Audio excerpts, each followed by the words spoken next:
एक सुंदर मनोहर सुबह के समय चाय की प्याली के साथ साथ एक समाचार पत्र मिल जाए तो उससे बेहतर जीवन में कुछ भी नहीं होता है।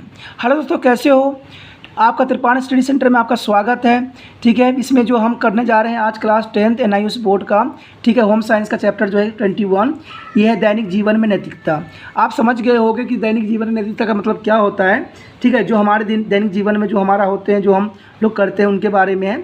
ठीक है, ये बहुत ही इंपॉर्टेंट चैप्टर है। इससे पहले कि मैं चैप्टर स्टार्ट करूँ, इससे पहले मैं आपको जरूर कहूँगा कि आप जब भी वीडियो देखा करो पूरा देखा करो। ठीक है, लाइक करो चाहे शेयर ना करो, कोई प्रॉब्लम नहीं है मुझे, लेकिन वीडियो पूरा देखो बच्चों, क्योंकि जब तक आप पूरा वीडियो नहीं देखोगे टॉपिक समझ में नहीं आएगा। और हम डिजिटलाइज की दुनिया में नहीं खोना है, हमने सिर्फ टॉपिक को समझना है। और अपना जो ये बुक होता है आप साथ में रखा करो और लाइन टू लाइन समझा करो, इससे आपको बहुत बेनिफिट होगा और बहुत ही आप अच्छे बन जाओगे, अच्छे मार्क्स एग्जाम में ले सकते हो। ठीक है, पढ़ने का अपना जो है रूल रेगुलेशन जो है थोड़ा सा चेंज करो। ठीक है, सिर्फ देखने से नहीं होता दोस्तों, थोड़ा सा उसको नोट्स में भी कन्वर्ट करो जो आपको एग्ज़ाम के टाइम आपको इम्पोर्टेंट्स बना दे। ठीक है, चलिए देखते हैं आज क्या है। जैसे आपने पहली लाइन सुनाई होगा, ठीक है, कि एक सुंदर मनोहर सुबह के समय चाय की प्याली के साथ जो होता है मानव के लिए बहुत इंपॉर्टेंट होता है। लेकिन आपको पता है कि चाय और जो अखबार का जो रिलेशन है, आज चाय और अखबार के जगह पर चाय और मोबाइल ने ले लिया है।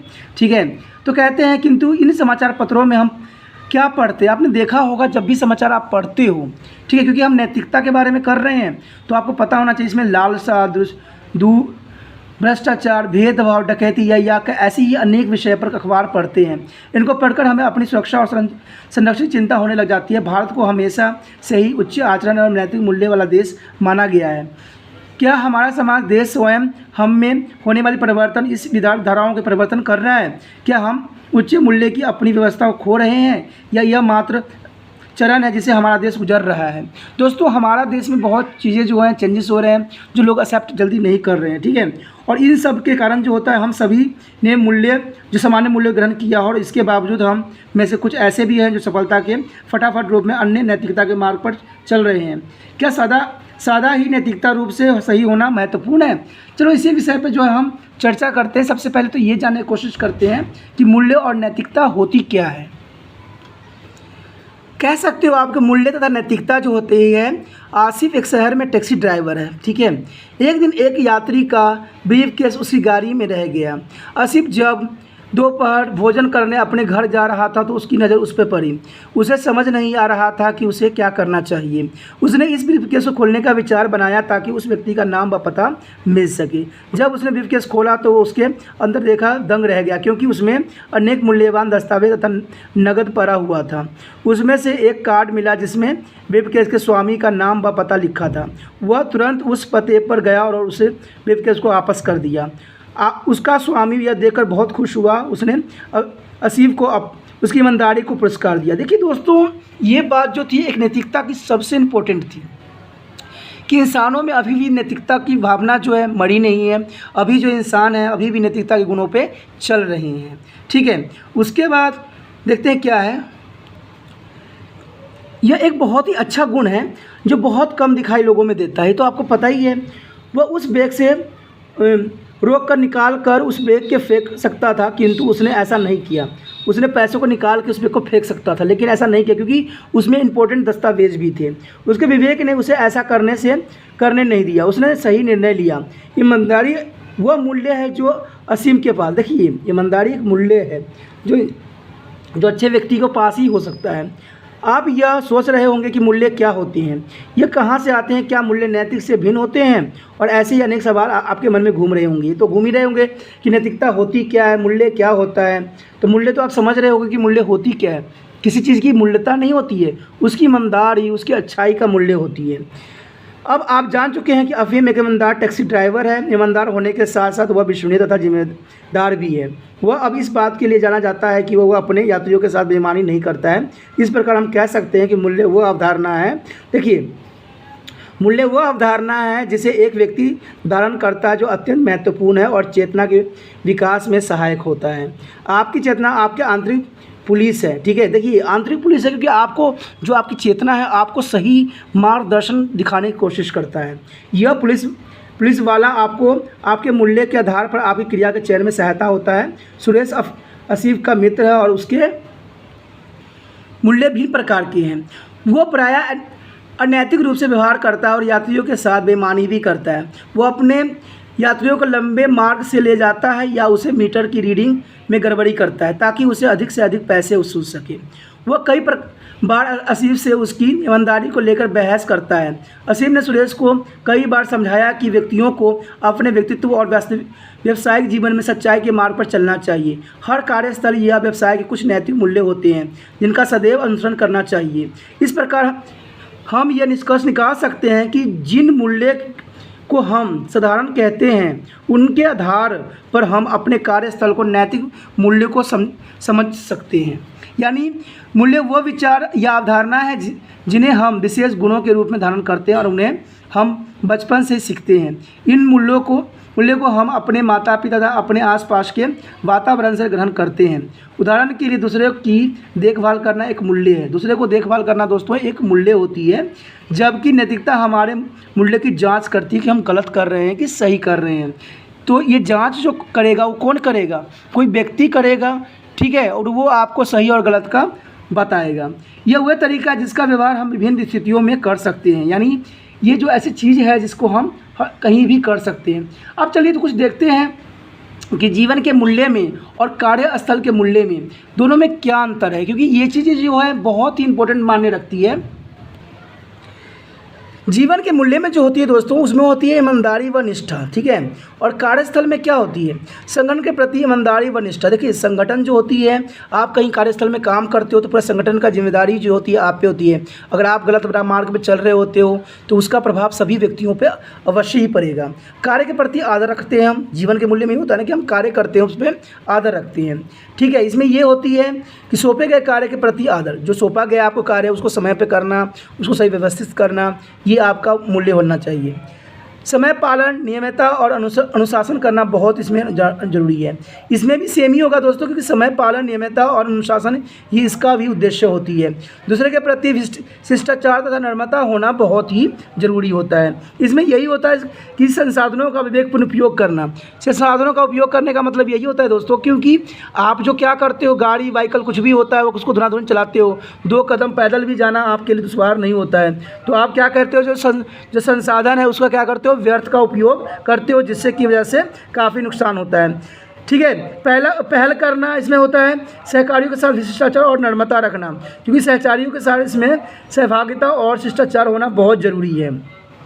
कार्य को पूरा करने में कुशलता, लेकिन इसमें कार्य को पूरा करने में दोनों में ही कुशलता की बहुत ही महत्वपूर्ण स्थान रहता है, क्योंकि इसके बिना आप अपना जीवन को सार्थक मूल्यवान नहीं बना सकते हो। क्योंकि कार्य के प्रति ईमानदार होना, कुशल होना भी जरूरी है। नए कार्य करने में आगे रहना, यानी जो कार्यस्थल में होती है, जो आपका को जो नया काम मिला है उसको करने में आप क्या करते हो, हमेशा आगे रहते हो, जिससे वजह से उसकी जो विश्वसनीयता है वो बनी रहती है, ठीक है। चलिए देखते हैं आगे क्या है। क्या आपको नहीं लगता है कि जो विकल्प हम अपने दिन पर दिन के जीवन में चुनते हैं वो हमारी व्यक्तिगत नैतिकता पर आधारित होती है? हमारे सभी निर्णय में हमारा मूल्य ही निर्धारक कारक होते हैं। यह हमारी क्रियाओं व्यवहार के लिए आधार उत्पन्न करते हैं। आइए समझने की कोशिश करें कि न्यायोचित और शांतिपूर्ण समाज के लिए नैतिकता कितनी महत्वपूर्ण है। अगर नैतिकता कितनी इम्पोर्टेंट है तो हमारे समाज के लिए भी बहुत ही इम्पोर्टेंट मायने रखेगा। नैतिकता की आवश्यकता तथा महत्व, आखिर नैतिकता की जरूरत क्यों पड़ती है लोगों को, ठीक है। आप रोजगार समाचार पत्रों में अनेक प्रकार की खबरें पढ़ते हैं, जैसे भ्रष्टाचार, घूसखोरी, खाद्य मिलावट, अपहरण, हिंसा, हत्या आदि। हमारे समाज को यह क्या हो रहा है? लोग अपनी चेतना के मार कर पैसे के पीछे क्यों भाग रहे हैं? हमारे समाज मूल्य धीरे धीरे समाप्त होते जा रहे हैं। तो आपको पता है कि आजकल लोगों का मूल्य ही नहीं रह गया है। आज लोग जो है धड़ाधड़ हत्याएं कर रहे हैं, एक दूसरे पर गलत उच्चार कर रहे हैं, अत्याचार कर रहे हैं। दहेज प्रथाएं को इन्होंने इतना प्रवर्तित बना दिया है, मजबूत बना दिया है। सरकार हर तरह के रूल रेगुलेशन बनाती है और अपना पेट थपथपाती है, लेकिन ऐसा कुछ भी नहीं जो है कानून अच्छा बन पाता है। सिर्फ कानून जो होती है दिखाने के लिए बन रही है। कुछ लोग अनैतिक माध्यम से संपत्ति का संचलन तथा ताकत प्राप्त कर रहे हैं। अपने समाज में ऐसा क्या होने दे रहे हैं? ऐसा क्यों हो रहा है दोस्तों? जब हमारे समाज में इतना चीज़ों की नियम रेगुलेशन है तो ऐसा क्यों हो रहा है? क्या कारण है जो कि हमारी नैतिकता ख़त्म होती जा रही है? आज जो है देखिएगा हर जगह न्यूज़ में किसी लड़की के साथ दुराचार किया गया है, किसी को दहेज के लिए जला दिया गया है, कहीं दहेज नहीं दिया तो रिश्ता टूट गया है, कहीं दहेज पे लोग मारा मार कर रहे हैं, ठीक है, कहीं किसी को खून कर रहे हैं। ऐसा क्यों हो रहा है? आज देखिएगा तो हर जगह दंगे फसाद हो रहे हैं, हर एक राज्य में हो रहे हैं। तो लोग ऐसा क्यों कर रहे हैं? क्या लोगों की नैतिकता ख़त्म हो गई है? नहीं दोस्तों, लोगों की नैतिकता ख़त्म नहीं हुई है। बात इतनी सी है कि आप लोग जो होते हो दूसरे की बातों बहकावे में आ जाती हो। दूसरा बंदा जो कहता है उसके बाद आंख बंद करके मुँह के बंद कर लेती हो और चुपचाप उनकी बातों के पीछे पीछे दौड़ जाते हो। नहीं दोस्तों, आपको समझदार होना है। देखिए, नैतिकता अभी हमारे देश में ख़त्म नहीं हुई है, हमारे अंदर से भी नहीं हुई है। हमें सोच समझ के विवेकपूर्ण फैसला लेने की आवश्यकता है। कोई बंदा अगर हमें गलत बात बता रहा है तो हम क्यों उसकी बातों को मानें? ठीक है, आप तो ईश्वर परमात्मा को मानते हो तो वो उसको परमात्मा क्यों बना लेते हो आप लोग? जो चंद दिनों के लिए नेता बने, जो अनपढ़ होते हैं, पढ़े लिखे तक भी ढंग से नहीं होते हैं, ना ग्रेजुएट है, ना उनकी कोई अच्छी पोस्ट रहती है, तो सिर्फ नेता बन जाते हैं। उनकी बातों के पीछे पीछे भागने लग जाते हो या उनके साथ काम करते हो, इसलिए ऐसा करते हो। दोस्तों, हमारे देश में नैतिकता होना बहुत ज़रूरी है और साथ में ज़रूरी है कि हम क्या करते हैं, हमें भाईचारे के साथ रहना चाहिए। ठीक है, हमें पता है कि हम एक माला है इस देश का। सभी आप देखते हो कि फूल जो है तब अच्छी सुंदर दिखने लगती है जब हर तरह के फूल उसमें लगाओ। तो हमारा जो आपको पता है, हिंदू मुस्लिम सिख ईसाई जैन सभी तरह के धर्म हमारे देश में हैं। तो हमें एक सुमन माला बनना है, प्यारा सा समाज बनाना है, ठीक है, जिससे हमारे देश पे कोई दूसरा बाहरी ताकत जो है हम पे अटैक न करे। तो अभी भी हमारे देश में नैतिकता नहीं खत्म हुई है। ठीक है, कुछ लोग नैतिकता माध्यम से संपत्ति का संतुलन का ताकत प्राप्त करते हैं। आपको पता है, नैतिकता की वजह से वो लोग संपत्ति इकट्ठा करके रखना चाहते हैं। अपने समाज में हम ऐसा क्यों होने दे रहे हैं? हम अपने समाज के इस पतन को रोकने के लिए मिलकर प्रयास करना चाहिए। इसके लिए अत्यंत आवश्यक है कि हम में से हर एक व्यक्ति जीवन के हर क्षेत्र में मूल्य का अनुसरण करे, यानी हर एक व्यक्ति जो है सही मार्गदर्शन पर चले, गलत रास्तों पे न चले। यदि इन मूल्यों को अनुसरण न किया जाए तो हमारे समाज का क्या होगा? आप ऐसे ही अनेक प्रश्नों के बारे में सोच एवं विचार सकते हो जो हमारे जीवन को प्रभावित करता है। व्यक्तियों के अधिकार तथा उत्तरदायित्व। कहते हैं अंकिता 10वीं कक्षा की विद्यार्थी है। वह चिड़चिड़ी तथा उसमें बड़े के लिए आदर नहीं है, यानी वो एक तरह से अलग तरह की लड़की है। वह कभी भी किसी काम में अपनी माँ की सहायता नहीं करती है और अपने पिताजी की बातों को नहीं सुनती है, बल्कि वह हर छोटी बड़ी बात पर उनसे बहस करती है। वह अपने पड़ोसियों के साथ भी अपशिष्ट रूप से व्यवहार करती है। उसके माता पिता चाहते हैं कि वह ईमानदारी के साथ काम करे तथा समझदार बच्चों की तरह व्यवहार करे। देखिए, ये जो है नैतिकता इसके अंदर है नहीं। हम सभी एक परिवार में रहते हैं जो व्यक्तिगत रूप से हमारा पोषण करता है। इस परिवार में हम सभी अपनी क्षमताओं के विकास करते हैं, एक दूसरे से स्नेह देते हैं और प्राप्त करते हैं। पारिवारिक जीवन व्यक्तियों के स्वस्थ संबंध स्थापित करते तथा उन्हें बनाए रखने में अवसर प्रदान करते हैं। परिवार में व्यक्ति महत्वपूर्ण सामाजिक कौशल जैसे दूसरे की देख रेख करना, वस्तुओं को दूसरे के साथ बांटना, सहानुभूति और सहानुभूति को भी दिखाता है। तो ये चीज़ें जो सारी चीज़ें हैं वो उसमें जो नहीं है, अंकिता में ऐसी बातें नहीं हैं। तो इसका मतलब है कि उसके अंदर जो नैतिकता है वो ख़त्म हो गई। दोस्तों, नैतिकता जो होती है ऐसे नहीं ख़त्म होती है। नैतिकता जो होती है सभी बच्चों में होती है, लेकिन कहते हैं ना, कुछ समाज जो होती है, कुछ रूल रेगुलेशन होते हैं जो उनको इस तरह से बना देते हैं। तो इसमें सिर्फ इतनी सी बात है कि हमें बच्चों को सही मार्गदर्शन की आवश्यकता है। इसमें एक दिन अंकिता परिवार का निर्णय लिया कि वह उसे उसकी गलती का एहसास दिलाए।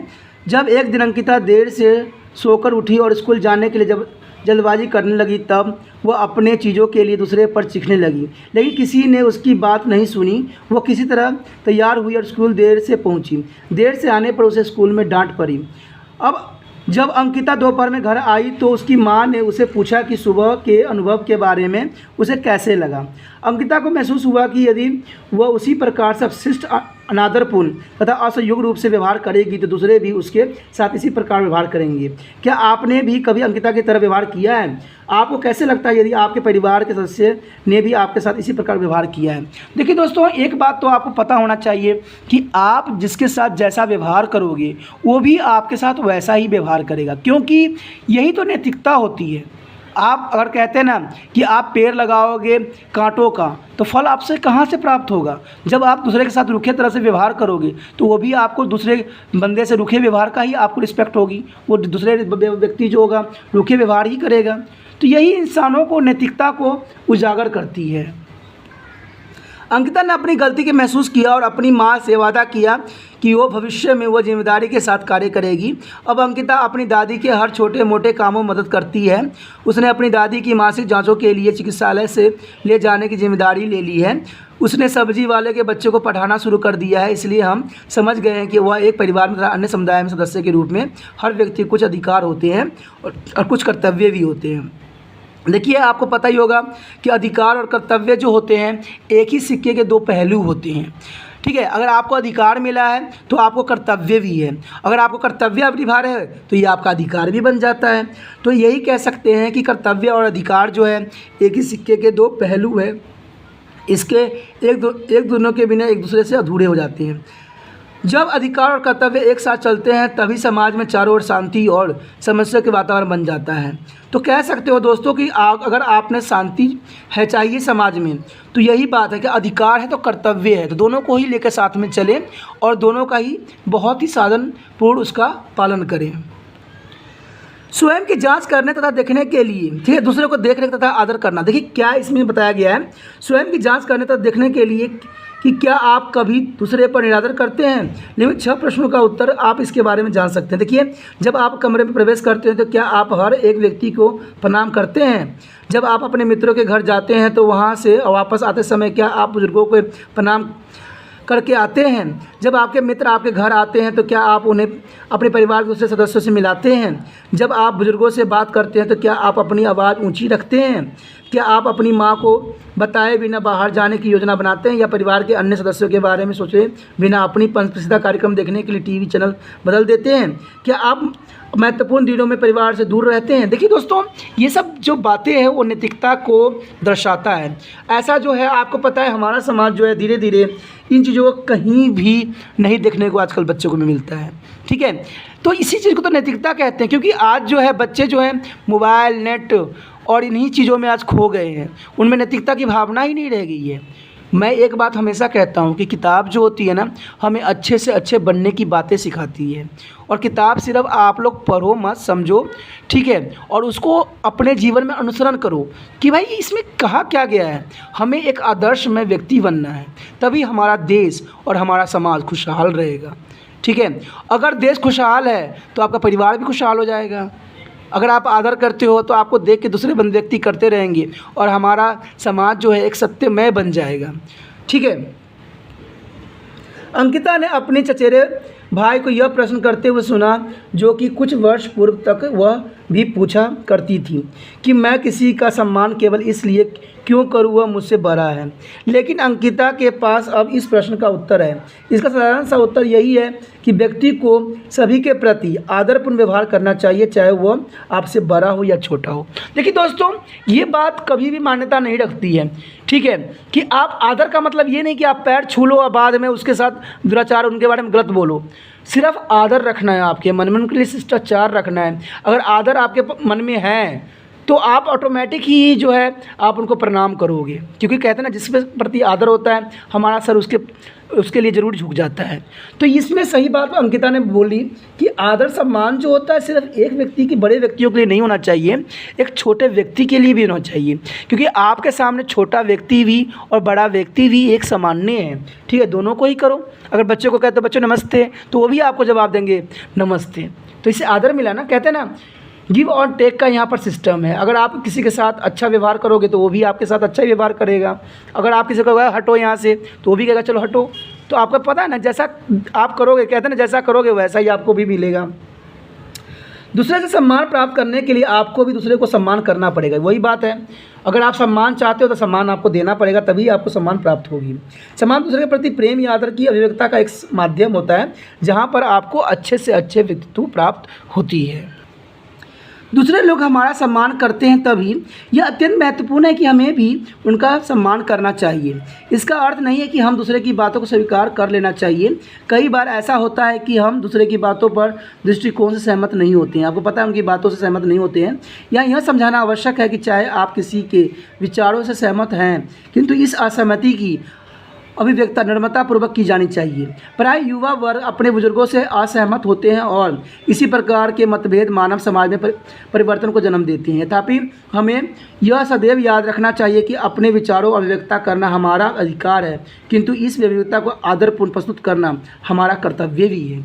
हमारा कर्तव्य यही बन जाता है कि हम जो है उनको आदरपूर्ण सम्मान दें और आदरपूर्ण जो है उनको व्यक्तित्व को निखारें।